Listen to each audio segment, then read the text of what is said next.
Hello there, the Walrus Clown here. That top 12 crossovers that need to happen list that the Phantom said that I'd be doing next is taking longer than I thought.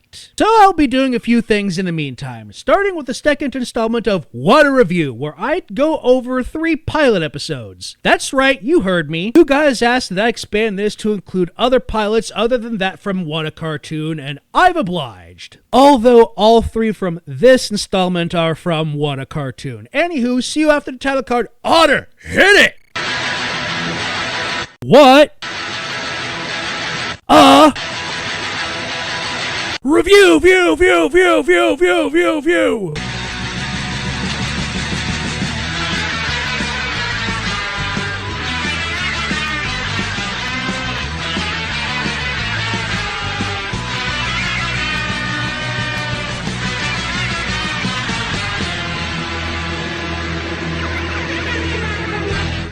Up first is No Tip, starring the Pizza Boy. In this one, Pizza Boy tries to deliver a pizza to the Arctic Circle in 5 minutes to get a big tip. We open on the manager screaming, belittling, and even hitting and smacking the poor teenage Pizza Boy. The fact that almost everyone in the fast food industry can relate to being treated this way by both management and customers is why we're having a worker shortage here in the year 2020. Anywho, he has many problems on the way and faces big trouble. I mean, look at this. He's a pizza delivery boy, dealing with sharks, crocodiles, and other super dangerous shit really shouldn't be in the job description. The amount of pay isn't sufficient to deal with the danger, especially when you consider the fact that ever since food service is a tip position, restaurants are exempt from minimum wage laws. Wrap your head around that. When he arrives at his destination, the customers hate their order and refuses to tip the Pizza Boy, causing him to go mad. Thus, he is sent to prison. During prison, when a psychiatrist mentions the word tip again, Pizza Boy once again goes mad. This is easy to see why it didn't get picked up. No one wants to see someone who doesn't deserve it get beaten up this badly. The only way this could work is if it were meant to be political satire commenting on how corporations are allowed to get away with way too much in regards to how badly they treat their workers. Up next is Sledgehammer Opossum in What's Going On Back There. We open up on the titular Sledgehammer Opossum being homeless and cold, and thus opens a mailbox and starts burning letters to keep warm. Then a mail carrier comes by and tries to get him out because what he is doing is highly illegal. After going over how cold and sick he is, they start a Tom and Jerry-esque chase scene that isn't funny because the animation is complete shit, and the character design is even worse. They were clearly trying to lean in on the gross-out humor that was big during the mid to late 90s. Anywho, Sledgehammer frames the mail carrier for a crime, and she gets arrested and loses her job, and they both end up living together in the mailbox. This little asshole ruined her life just because he couldn't be bothered to go to a homeless shelter. She could have avoided the whole thing by letting him stay in her basement or offer to pay for a cab to take him to a homeless shelter or something, but that really does not justify her life being ruined. This gets a hard pass. And up next is Yoink of the Yukon! We open up on a mounted police station in rural Canada, and them finding out that their uniforms were stolen and that a bear named Noop had done it, and is holding them ransom because he is tired of them letting all the trappers steal the furs from his little woodland friends. More than justifiable. Fur is murder. Anywho, the highest officer in the station calls for Sergeant Farnsworth, no relation to Professor Farnsworth from Futurama, and...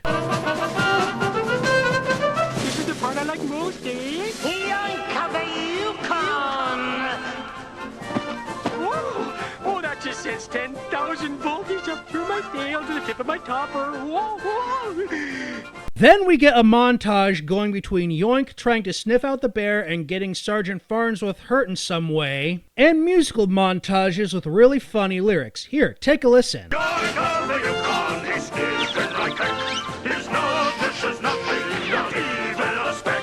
Yoink is so fearless, he has so much pluck. That big hairy noob's a canuck out of luck. Then we finally get to the bear, who tears off and rips up Farnsworth's uniform. Then, after some shenanigans that are actually funny, so no need for the Courage the Cowardly Dog scream, okay, I'll play it anyway, but don't say I never did anything for you.